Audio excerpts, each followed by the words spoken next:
तो दोस्तों आ गए हम बोरीवली स्टेशन, जहाँ से हम ट्रेन ऑन बोर्ड करने वाले हैं एकता नगर के लिए, जो कि अभी रात को 12 बजे के आसपास रहेगी बोरीवली से, और सुबह 7:30 बजे हमको पहुंचा देगी स्टेशन पे, एकता नगर स्टेशन से। वहां से हमको सिर्फ 5 किलोमीटर की दूरी पे होगा statue of unity. Ekta Nagar के लिए ट्रेन आ गई है बोरीवली स्टेशन पे। दोस्तों आ गए हम एकता नगर स्टेशन पे। ट्रेन 10 मिनट पहले ही पहुंच गई है। की जो बस जो कि फ्री ऑफ कॉस्ट है जाने आने के लिए। अभी पहले ही टिकट, एंट्री टिकट और विविंग गैलरी का टिकट लिया है, जो कि करीबन 380 रुपीज़ में गिरा है। सो नॉर्मली अगर मतलब एक्सप्रेस एंट्री का कुछ 1000 रुपया है and all that, but since हम ऑड डेज में जा रहे हैं, कुछ गर्दी वर्दी नहीं होगा, टिकट्स पहले ही ऑनलाइन पे बुक करके रखो। और यहाँ पे कोई पूछ रहा है जैसे कि मैं यहाँ बस में मुझे सीधा स्टैच्यू ऑफ यूनिटी बोला, कुछ पूछा नहीं किसी ने कि क्या करना है क्या नहीं, सीधा आके बैठ जाओ। आ गया है हमारा स्पॉट स्टैच्यू ऑफ यूनिटी। हम बहुत करीब पहुँच गए एंट्री के लिए। बहुत कम टाइम में है और लोग बोल रहे हैं यहाँ पे जाते और आते वक्त दोनों जगह पे कोई इशू नहीं आएगा। इनकी बसेस कंटिन्यूस अवेलेबल है लाइट शो के बाद। तो देखते हैं कि अपने को बसेस मिलती है या प्राइवेट कुछ बोलते हैं 50-100 रुपये में आप स्टेशन पहुँच जाओगे। तो देखते हैं कैसे पहुँच पाते हैं एंड एवरीथिंग करके यहाँ से। अभी फ़िलहाल तो हम स्टैच्यू ऑफ यूनिटी के लिए पहुँच रहे हैं।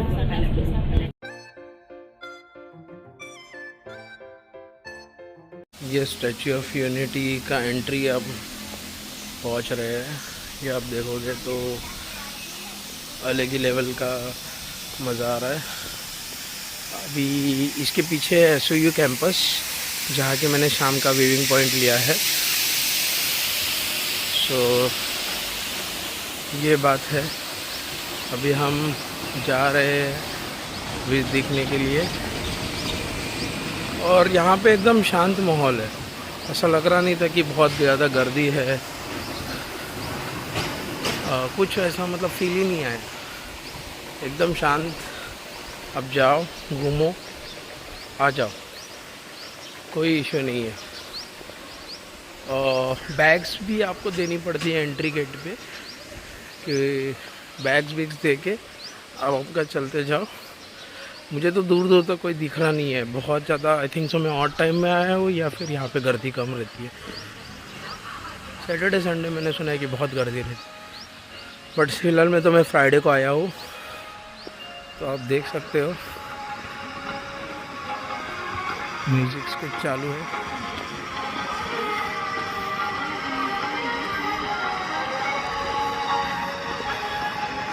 तो ये देख सकते हो पॉइंट, म्यूजिक सुन रहे हो सकते हो आप।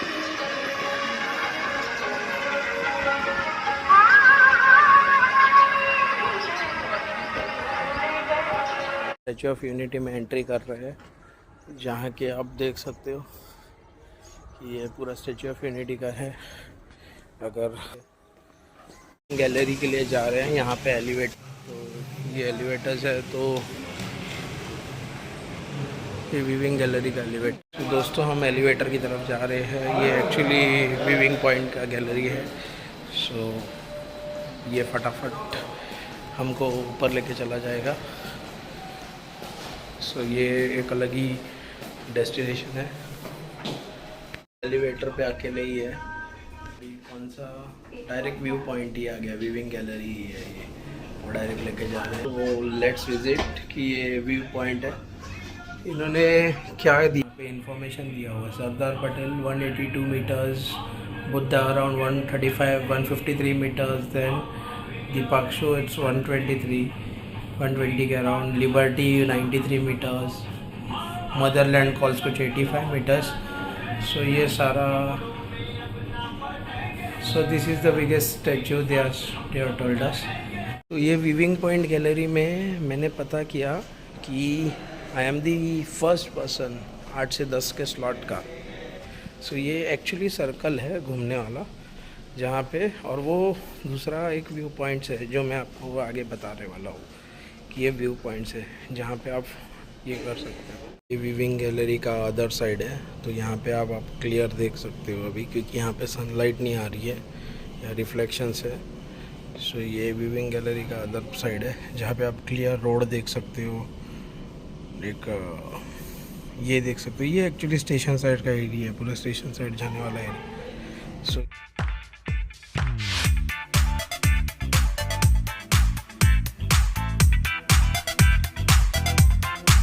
मैं इस पॉइंट पे आया हूँ जहाँ पे हम सरदार वल्लभ भाई पटेल का लेग का जो नीचे का पार्ट है, जो मतलब जो हम लोग स्टैचू का, वो हम देखने आए हैं। सो ये एकदम बड़ा स्टैचू है और इसका जो मतलब बॉटम व्यू है जहाँ पे उनके लेग्स है, वहाँ वो भी एक स्पॉट बना दिया है। 3 एलिवेटर से चढ़ के आना पड़ता है एंड ये अलग ही स्पॉट बना है। मतलब लेग्स देख लो, उंगली देख लो कितनी बड़ी है। So that it is very different, it is very big. सो आप देख सकते हो भाई स्टैचू किधर तक है और ये पूरा व्यू देख सकते हो। अगर मैं इसको थोड़ा सा जूम आउट करके अगर मैं पूरा दिखा दूँ तो ये हो गए उनके लेग्स। ये व्यू है, एकदम शांत एटमॉस्फेयर है पूरा। ये व्यू मैं जस्ट दिखाना चाहता हूँ। ये हमने ऊपर भी देखा था, नाम लिखा था स्टैचू ऑफ यूनिटी यहाँ पे किधर, ये देखो ये स्टैचू ऑफ यूनिटी का नाम लिखा था। ये है विविंग एक्सपीरियंस इधर का। ये अदर साइड का व्यू है। ये अगर आप देखोगे तो ये लेग्स का है और यहाँ से ये अदर साइड का व्यू है। ये व्यू भी एकदम मस्त है, ये अलग व्यू है। वहाँ पे आप देखोगे ब्रिज है। अगर मैं इसको जूम इन करता हूँ तो आपको पता चलेगा वहाँ पे ब्रिज है। जगह पे हमने स्टैचू ऑफ यूनिटी का पूरा ये देखा है कि हम अंदर गए और वो सब, और ये उनका जो नीचे जो गैलरी है वो विविंग है। तो यहाँ पे आप देख सकते हो कि कैसा अगर मैं आपको जूम आउट करके और यहाँ पे देखेंगे तो आप उनकी एक छोटी प्रतिमा रखी है। यहाँ पे एक थिएटर है और थिएटर में जाके आगे 31 अक्टूबर को राष्ट्रीय एकता दिवस के रूप में मनाकर और इस महान नायक की साक्षी स्टैचू ऑफ यूनिटी की प्रतिमा को स्थापित करके उनकी स्मृति को श्रद्धांजलि देता है।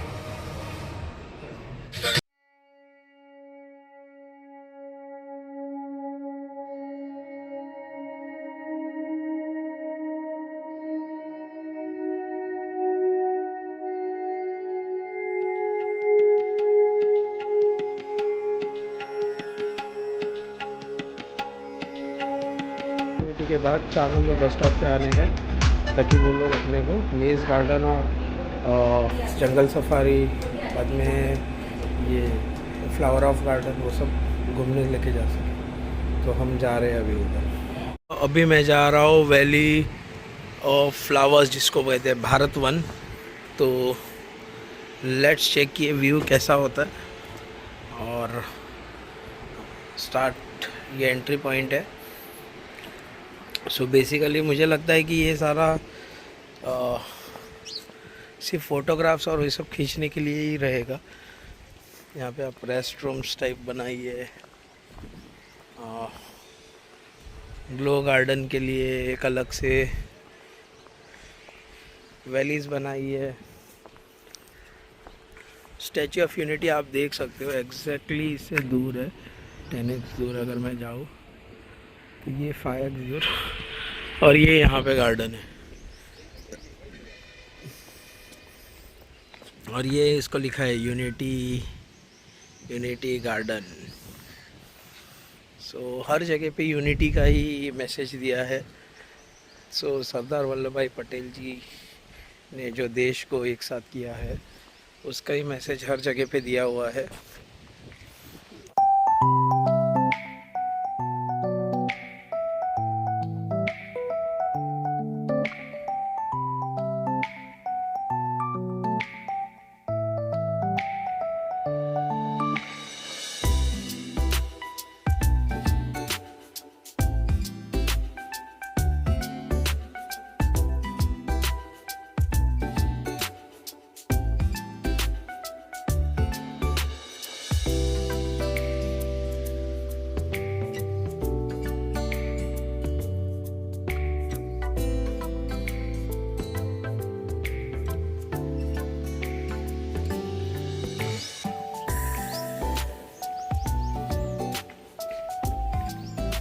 है व्यू पूरा वैली ऑफ गार्डन से। इसको हम सेल्फी पॉइंट भी कहते हैं। आप देख सकते हो इसको सेल्फी पॉइंट करके, और ये बेसिकली एक प्रॉपर व्यू देता है। सो ये उन्होंने स्पेशली एक सेल्फी पॉइंट करके नाम देके बनाया।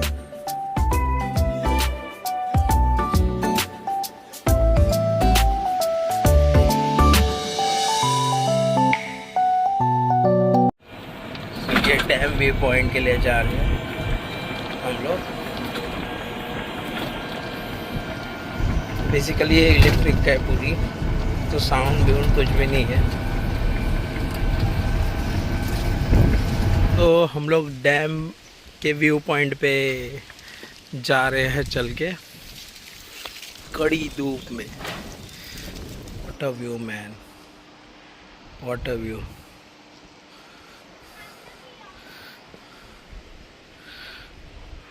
एक नंबर व्यू है ऐसा। आप थोड़ा क्लोजली ऑब्जर्व करोगे तो वो पानी गिर रहा है। What a view man. दोस्तों अभी हम जा रहे हैं जंगल सफारी। तो ये है जंगल सफारी। तो अभी बुकिंग करने जा रहे हैं। बोलते हैं 2 से 2.5 घंटा लगता है इसके अंदर जनरली। तो देखते हैं ये कैसा कितना टाइम लग जाता है ये कंप्लीट करने के लिए। अभी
कैच मार के ही रहता है।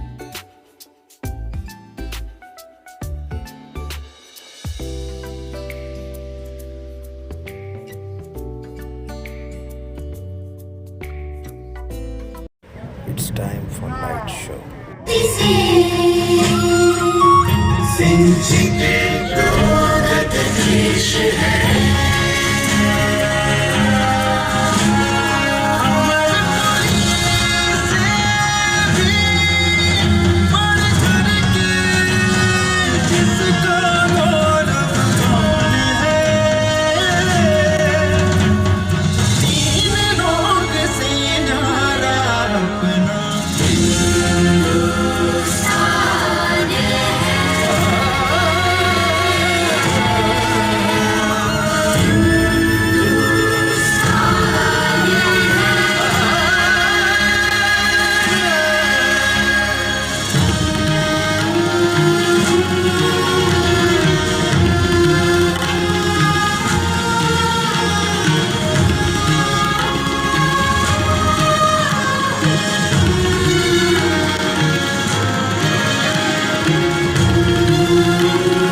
विनम्र किसान का बेटा था वो दृढ़ता का भंडार। वल्लभ भाई पटेल नाम कहलाता था सरदार। कृषक कार्मिक जनगण से था उसको प्यार अपार। अखिल देश ने उसे रहनुमा किया था स्वीकार। गांधी बापू का शिष्य, सत्य अहिंसा का अवतार, किंतु एक भारत करने को धर लेता हथियार। लौह पुरुष संबोधन था वो लोहे की दीवार। तेज पुंज तुम, शक्ति पीठ तुम, बल का सागर अपरंपार। ऋणी देश का नम्र नमन तुम स्वीकारो सरदार।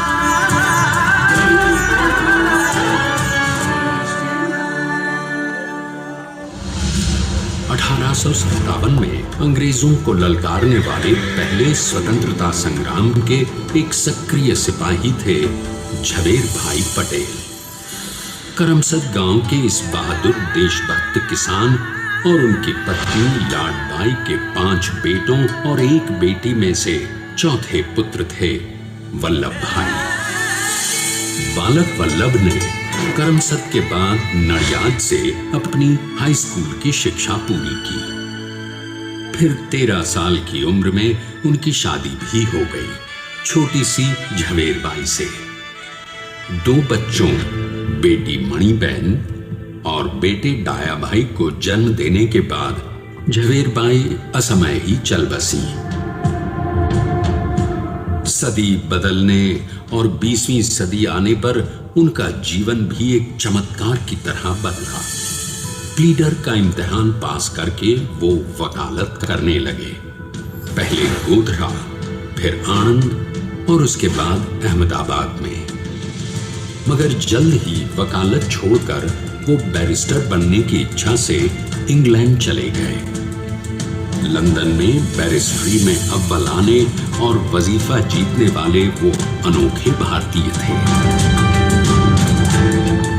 अब तो अहमदाबाद की वरिष्ठ अदालत में बैरिस्टर पटेल की जिरह और जीतों की धूम मच गई।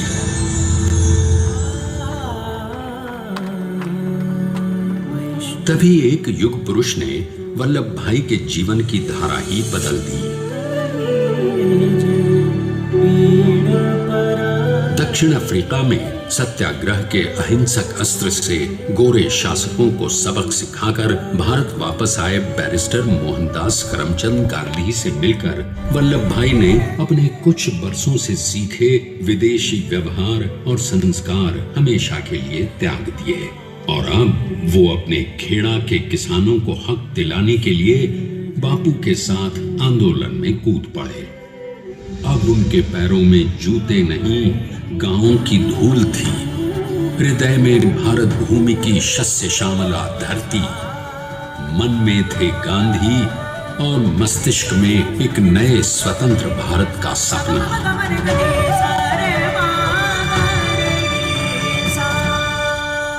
तभी बारडोली के मजबूर मजलूम किसानों की यातना का समाचार उनके पास पहुंचा। तुरंत वल्लभ भाई वहां पहुंचे और यूं शुरू हुआ भारत का सबसे बड़ा और सफल किसान आंदोलन बारडोली। वल्लभ भाई ने बारडोली के 87,000 किसानों को ऐसा अटल अडिग अचल मनोबल दिया कि अंग्रेजी सरकार हिल गई और 1 बरस के बाद उनका लगान माफ कर दिया गया। अब तो पूरे देश में लोग वल्लभ भाई के नाम की कस्में खाने लगे। स्वयं महात्मा गांधी ने कहा, अब वल्लभ भाई मेरे शिष्य या साथी नहीं, सारे देश के सरदार हैं और देश को मिल गया एक अनोखा असरदार सरदार।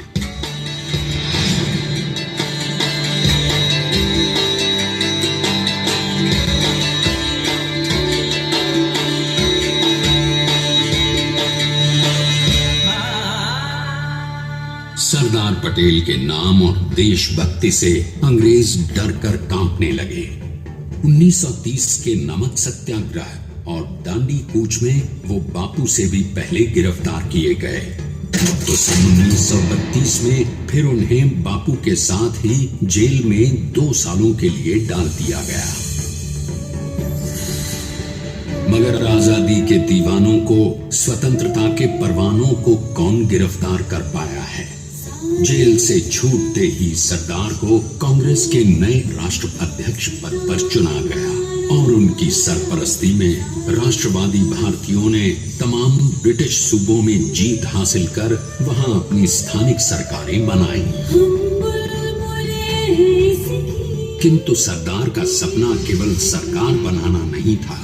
उनका स्वप्न तो था एक ऐसे नए भारत का जहां हर रंग, हर रूप, हर जात, मजहब, तबके का हिंदुस्तानी एक साथ मिलकर एक ऐसा नया भारत बना सके जहां पूर्ण स्वराज के साथ सारे समाज को गरीबी, अशिक्षा, छुआछूत से भी आजादी मिल जाए। इसकी पहली रणनीति थी भारत को अंग्रेजों की गुलामी से आजादी, ताकि भारत के लोगों की अपनी सरकार सबके साथ और सबके विकास के लिए काम कर सके। बापू की अगुवाई में अब देश ने अंग्रेजों को अंतिम चेतावनी दे दी, करेंगे या मरेंगे, क्विट इंडिया, अंग्रेजों भारत छोड़ो।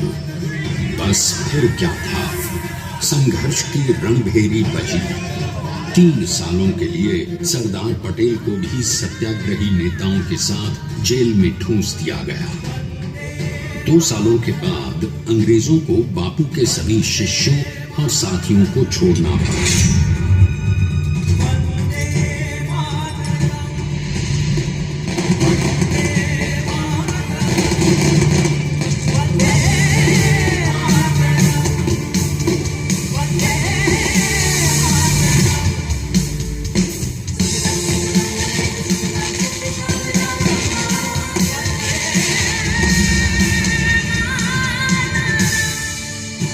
स्वतंत्रता के स्वप्न के सच होने के साथ अब सरदार पर कई एक नई जिम्मेदारियां थीं। आने वाली आजादी की तैयारी और एक नए भारत के लिए नए लोकतांत्रिक संविधान की संरचना। जैसा उनके साथी ने खुद कहा था, सरदार ने ही छेनी हथौड़ी लेकर एक नए भारत को उकेरा है।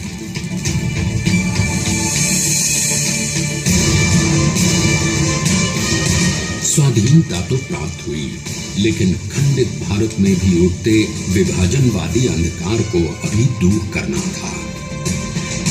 जब देश के खंड खंड होने का भय उत्पन्न होने लगा, तो सरदार ने निर्भय होकर खुद अपनी केंद्र सरकार और साथियों को भी चुनौती दे डाली और जम्मू कश्मीर को बचाने के लिए सारे देश का आकाश वायुयानों से भर गया।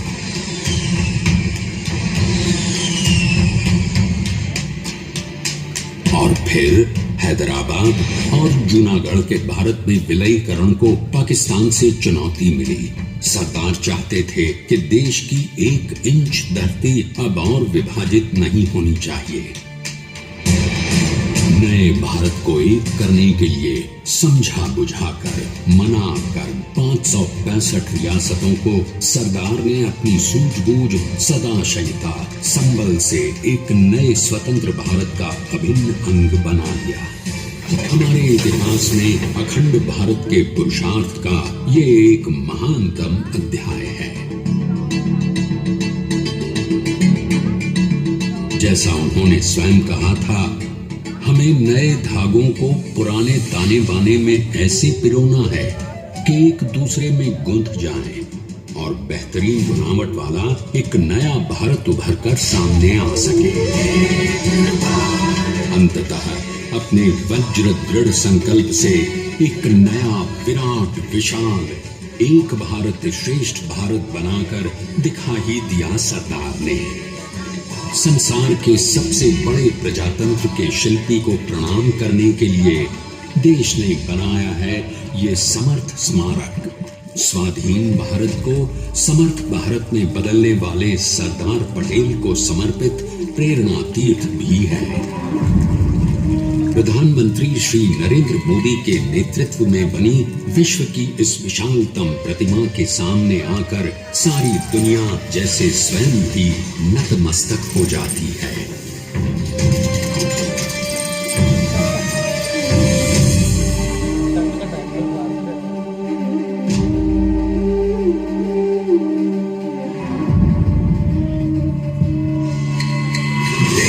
बना गया वो अमिट अटल,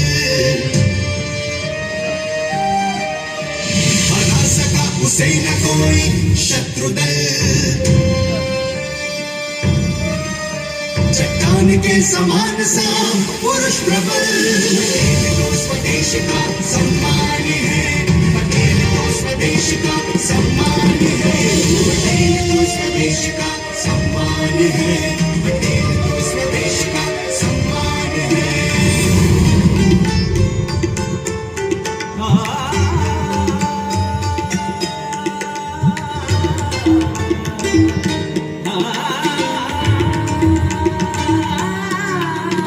ऊंचाइयां आकाश को छुए हुए, गहराइयां समुद्र के लिए हुए, कदम अधिक जमीन पर जमे हुए, पटेल अपनी आन बान शान है, पटेल अपनी आन बान शान है, पटेल तो स्वदेश का सम्मान है, पटेल तो स्वदेश का सम्मान है, पटेल तो स्वदेश का सम्मान है, पटेल तो स्वदेश का सम्मान है। आइए अब देखते हैं कि अपने लौह पुरुष को श्रद्धांजलि देती 182 मीटर ऊंची विश्व की सबसे विशालकाय प्रतिमा का निर्माण कैसे हुआ।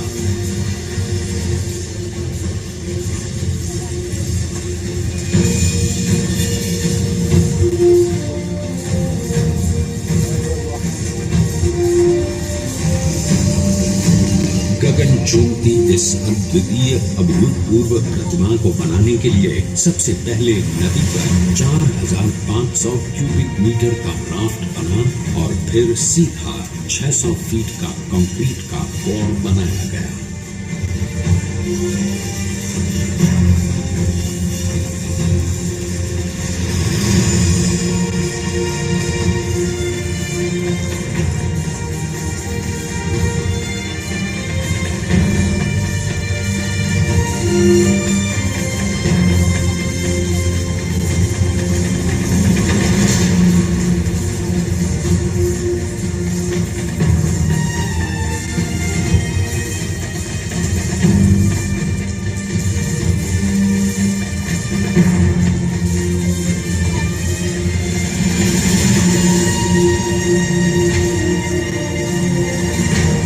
इस कंक्रीट कोर के साथ लगाया गया स्टील का फ्रेमवर्क।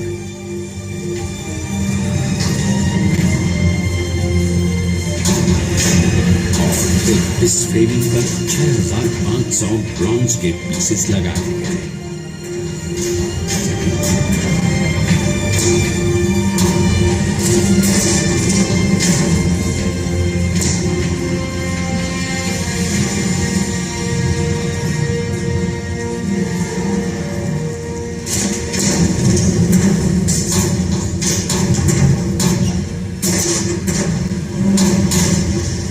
सोचिए कि 182 मीटर ऊंचे इस भव्याति भव्य स्मारक के निर्माण में कितना सामान और मेहनत लगी होगी। 70,000 metric tonne cement, 18,500 metric tonne reinforcement steel, 6,000 metric tonne structural steel और 1,700 मीट्रिक टन ब्रॉन्ज।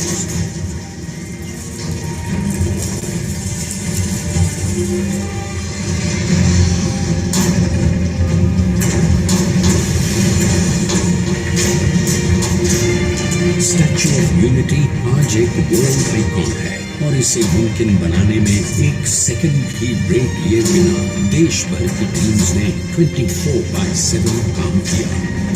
250 से ज्यादा इंजीनियर्स, 4800 से ज्यादा स्किल फोर्स और कई लाख मानव दिन। हम गर्व से कह सकते हैं कि कुल मिलाकर स्टैच्यू ऑफ यूनिटी के निर्माण में 95% मान सम्मान, मजदूर, इंजीनियर्स और एक्सपर्ट्स थे भारतीय। जानते हैं कि 182 मीटर ऊंची इस भव्य प्रतिमा को बनाने में कितना समय लगा? डिजाइन के लिए 12 महीने और निर्माण के लिए 34 महीने, यानी कुल मिलाकर केवल 46 महीने।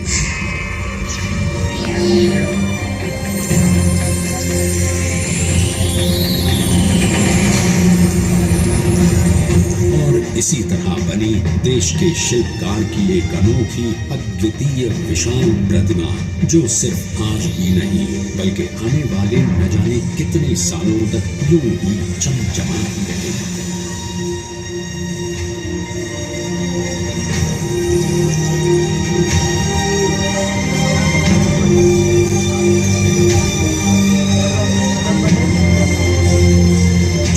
महीनों तक लगातार बिना रुके एकजुट होकर न जाने कितनों ने परिश्रम किया और उनका साथ दिया भारत की 125 करोड़ जनता।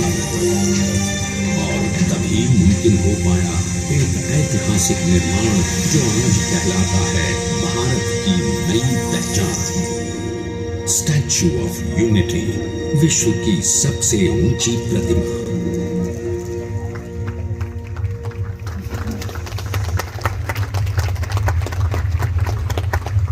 सरदार ने अपनी गंभीरता, शालीनता और दूरदर्शिता से भारत को संगठित करने के असंभव कार्य को संभव कर दिखाया। आइए आज हम सब उन्हीं की महिमा में विश्व के सामने एक उदाहरण रखें, क्योंकि ये ही भारत को श्रेष्ठता के मार्ग पर ले जाएगा। हमारा कर्तव्य ये है कि हमें निश्चय कर लेना चाहिए कि हमें हिंदुस्तान में जितने लोग हैं सबको मिल के भाई भाई की तरह के रहना है। स्टैच्यू ऑफ यूनिटी एकता की प्रतिमा और श्रेष्ठता का प्रतिबिंब है। एक पहल है इस अखंड भारत को श्रेष्ठ भारत करने के लिए, हम सबको एकजुट होने के लिए।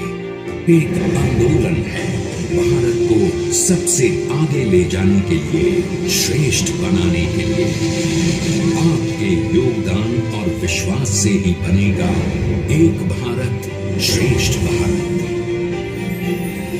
एकता का सिद्धांत है, एकता का संदेश है कि भाषा अनेक, भाव एक, राज्य अनेक, राष्ट्र एक, पंथ अनेक, लक्ष्य एक, बोली अनेक, स्वर एक, रंग अनेक, तिरंगा एक, समाज अनेक, भारत एक, रिवाज अनेक, संस्कार एक, योजना अनेक, मकसद एक, कार्य अनेक, संकल्प एक, राह अनेक, मंजिल एक, पहनावा अनेक, प्रतिभा एक, चेहरे अनेक, मुस्कान एक।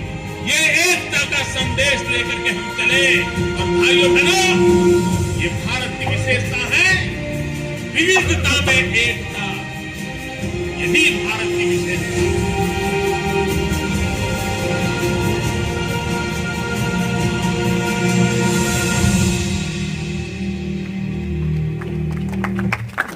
दोस्तों ये आप देख सकते हो एकता नगर का स्टेशन, नाइट व्यू कितना मस्त लग रहा है इसका, एकदम मस्त है ना।